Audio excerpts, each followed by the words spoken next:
इस वीडियो में हम पढ़ेंगे representation of electrochemical cell. Representation को हम नोटेशन भी बोलते हैं, cell notation.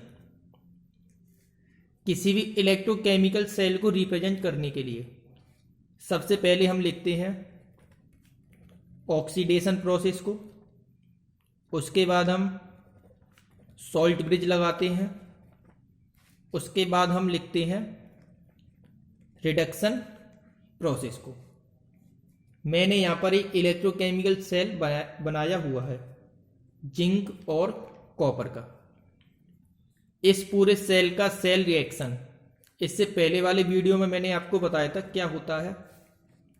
Zn plus Cu2 positive arrow, Zn2 positive plus C, ये इस सेल का पूरा क्या होता है, सेल रिएक्शन। इसको हमको रिप्रेजेंट करना है तो सबसे पहले हम लिखेंगे ऑक्सीडेशन प्रोसेस को। इस सेल रिएक्शन को हम देखते हैं, ऑक्सीडेशन हो रहा है जिंक का, किसमें होता है, Zn2 प्लस में। पता कैसे लगाया, लॉस ऑफ इलेक्ट्रॉन को देखकर। Zn का ऑक्सीडेशन होता है Zn2 प्लस में, Zn का ऑक्सीडेशन होता है Zn2 प्लस में। एक वर्टिकल लाइन से सेपरेट करेंगे। Zn2 प्लस आयनिक फॉर्म में है, आयन के साथ क्या लिखते हैं हम, इनकी कॉन्सेंट्रेशन। जिंक सॉल्यूशन की कॉन्सेंट्रेशन कितनी ली थी हमने, 1 मोलरिटी। ऑक्सीडेशन प्रोसेस लिखने के बाद सॉल्ट ब्रिज लगाएंगे। सॉल्ट ब्रिज का मतलब 2 वर्टिकल लाइन। इसके बाद हम लिखेंगे रिडक्शन प्रोसेस। Cu2 प्लस का रिडक्शन होता है Cu में। हमने पता कैसे लगाया, गेन ऑफ इलेक्ट्रॉन को देखकर। Cu2 प्लस का रिडक्शन किस में होता है, Cu में। आयन के साथ क्या लिखी जाती है, कॉन्सेंट्रेशन 1m। अगर हमें कॉन्सेंट्रेशन का पता ना हो तो हम आयन के साथ एक Q यानी कि एक्वस लिखकर छोड़ देते हैं। तो ये हो गया रिप्रेजेंटेशन ऑफ इलेक्ट्रोकेमिकल सेल। इसको हम क्या बोलते हैं, सेल नोटेशन भी कहते हैं। अब मैं एक एग्जांपल और लेता हूं। मेरे पास कोई इलेक्ट्रोकेमिकल सेल गिवन है जिसका सेल रिएक्शन होता है ये Cu plus 2Ag positive arrow, Cu2 positive plus 2Ag।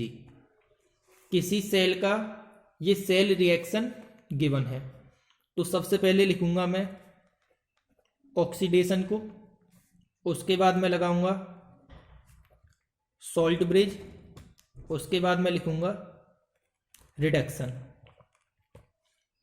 इस सेल रिएक्शन में सबसे पहले देखना है मुझे ऑक्सीडेशन।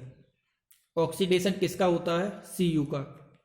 किस में होता है, Cu2 प्लस में। मैंने पता कैसे लगाया, लॉस ऑफ इलेक्ट्रॉन को देखकर, क्योंकि लॉस ऑफ इलेक्ट्रॉन किसकी डेफिनेशन होती है, ऑक्सीडेशन की।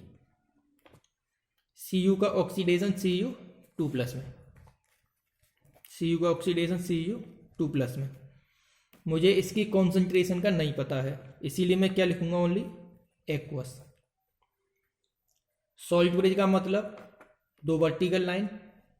अब लिखना है मुझे रिडक्शन प्रोसेस। रिडक्शन होता है Ag प्लस का Ag में। पता कैसे लगाया, गेन ऑफ इलेक्ट्रॉन को देखकर। Ag प्लस का रिडक्शन Ag में। जब सेल को रिप्रेजेंट हम करते हैं तो ये कोफिशिएंट नहीं लिखे जाते, क्योंकि ये कोफिशिएंट किसके लिए होते हैं, सिर्फ बैलेंस करने के लिए। Ag प्लस का रिडक्शन होता है Ag में। ये आयन है, इसकी कॉन्सेंट्रेशन मुझे पता नहीं है, इसीलिए क्या लिखूंगा मैं, ओनली एक्वस।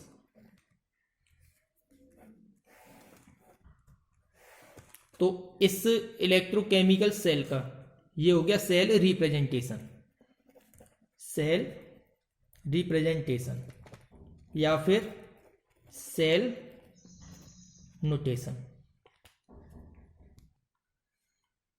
एक इलेक्ट्रोकेमिकल सेल है जिसका सेल रिएक्शन ये गिवन है। मुझे सेल रिप्रेजेंटेशन लिखना है तो सबसे पहले लिखा जाएगा ऑक्सीडेशन प्रोसेस को। Zn का ऑक्सीडेशन होता है Zn2+ में। कॉन्सेंट्रेशन नहीं दी है, क्या लिख दूंगा, केवल एक्वस। उसके बाद सॉल्ट ब्रिज, सॉल्ट ब्रिज के बाद रिडक्शन प्रोसेस। H+ का रिडक्शन होता है H2 में, क्योंकि यहाँ पर क्या होता है, गेन ऑफ इलेक्ट्रॉन। H+ का रिडक्शन किस में, H2 में। H+ की कॉन्सेंट्रेशन गिवन नहीं है, एक्वस लिख दिया जाएगा। देखिए ये थोड़ा स्पेशल केस है, स्टैंडर्ड हाइड्रोजन इलेक्ट्रोड, जो मैं आपको नेक्स्ट वीडियो में बताऊंगा। जिस सेल रिप्रेजेंटेशन में जब हम गैस को लिखते हैं, H2 क्या है, एक गैस, तो इस गैस के साथ कॉमा लगा के प्लेटिनम भी लिखना पड़ता है, क्योंकि स्टैंडर्ड हाइड्रोजन इलेक्ट्रोड, जो मैं आपको नेक्स्ट वीडियो में बताऊंगा, इसमें प्लेटिनम इलेक्ट्रोड का काम करता है। इसीलिए एक पॉइंट अपने माइंड में रखना कि जब भी सेल रिप्रेजेंटेशन में H2 को हम लिखें तो H2 के साथ हमको कॉमा लगा के क्या लिखना होता है, Pt प्लेटिनम।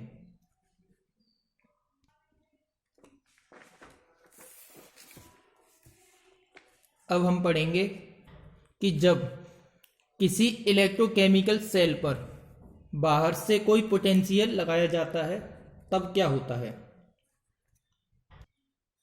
हमारे पास एक इलेक्ट्रोकेमिकल सेल है, जब ये नॉर्मली काम करता है तब क्या होता है, पहले ही तो वही देखेंगे हम। इलेक्ट्रॉन जिंक से जाते हैं कॉपर तक, इलेक्ट्रॉन की अपोजिट डायरेक्शन में क्या फ्लो होता है, करंट, कॉपर से जिंक तक। और Zn डिजॉल्व होता है सॉल्यूशन में Zn2+ बनकर, Cu2+ डिपॉजिट होता है इस पर Cu बनकर, जो हम इससे पहले वाली वीडियो में देख चुके हैं। तो मैंने यहाँ पर नोट किया है, व्हेन सेल वर्क नॉर्मली, जब ये सेल नॉर्मली काम करता है तब electron goes from Zn to Cu, electron zinc से कॉपर तक जाते हैं। Current flow from copper to zinc, current copper से जिंक तक फ्लो होता है। Zn डिजॉल्व एट एनोड, इस एनोड पर जिंक क्या होता है, डिजॉल्व, ये cathode. And copper deposit at cathode, और कॉपर डिपॉजिट होता है कैथोड के ऊपर। तो ये 3 फंक्शन होते हैं जब सेल नॉर्मली काम करता है। हमने सपोज किया कि सेल जब नॉर्मली काम करता है, ये हमको पोटेंशियल देता है 1.1 वोल्ट, जिसको बोलते हैं हम EMF। जब सेल काम करेगा तो इतना पोटेंशियल ये हमको देता है। अब इस सेल पर हमने बाहर से पोटेंशियल लगाया इस सेल पर, और बाहर से ई एक्सटर्नल जो पोटेंशियल हम लगाते हैं वो 1.1 वोल्ट से कम है, तो क्या होगा, तो इस सेल पर कोई फर्क नहीं पड़ेगा। जो 3 प्रोसेस पहले होती थी अब भी वही 3 प्रोसेस होंगी। नंबर 1, इलेक्ट्रॉन जाएंगे जिंक से कॉपर की तरफ। नंबर 2, करंट फ्लो होगा कॉपर से जिंक तक। नंबर 3, जिंक डिजॉल्व होगा और कॉपर डिपॉजिट होगा। अगर बाहर से जो पोटेंशियल हम लगाते हैं वो 1.1 वोल्ट से कम है तो इस सेल पर कोई फर्क नहीं पड़ेगा। जो 3 प्रोसेस पहले होती थी अब भी उसी तरीके से ये 3 प्रोसेस कंटिन्यू रहेंगी। अगर बाहर से जो पोटेंशियल हम लगाते हैं वो 1.1 वोल्ट के इक्वल है तो ये तीनों प्रोसेस स्टॉप हो जाएंगी। इलेक्ट्रॉन जिंक से कॉपर तक नहीं जाएंगे, इलेक्ट्रॉन का फ्लो स्टॉप हो जाएगा, करंट स्टॉप हो जाएगा, जिंक डिजॉल्व नहीं होगा और कॉपर डिपॉजिट नहीं होगा। Electron flow stop, current flow stop, और जो थर्ड प्रोसेस होती है जिंक एंड कॉपर वाली ये भी क्या हो जाएगी, स्टॉप। किस कंडीशन में होगी, जब बाहर से जो हम पोटेंशियल लगाते हैं कितना होगा, 1.1 वोल्ट के इक्वल। 1.1 वोल्ट मतलब जितना पोटेंशियल सेल से मिलता है उतना ही हम बाहर से देते हैं, तब ये होगा। अगर बाहर से जो पोटेंशियल हम लगाते हैं वो 1.1 वोल्ट से कैसा है, ज़्यादा, तो ये जो तीनों प्रोसेस होती थी कैसी होंगी, अब ये रिवर्स। रिवर्स का मतलब पहले इलेक्ट्रॉन जिंक से कॉपर तक जाता था, अब कहाँ से जाएगा, इलेक्ट्रॉन जाएगा कॉपर से जिंक तक। करंट फ्लो होगा इलेक्ट्रॉन की अपोजिट डायरेक्शन में, जिंक से कॉपर की तरफ। और जो थर्ड प्रोसेस है, पहले क्या होता था, जिंक डिजॉल्व होता था और कॉपर डिपॉजिट। थर्ड प्रोसेस भी उल्टी हो जाएगी, जिंक डिपॉजिट होगा और कॉपर होगा डिजॉल्व। तो आप इनको एक बार और समझ लीजिए, ये इम्पोर्टेंट टॉपिक है कि जब हम इलेक्ट्रोकेमिकल सेल पर बाहर से कोई पोटेंशियल लगाते हैं, जैसे कोई सेल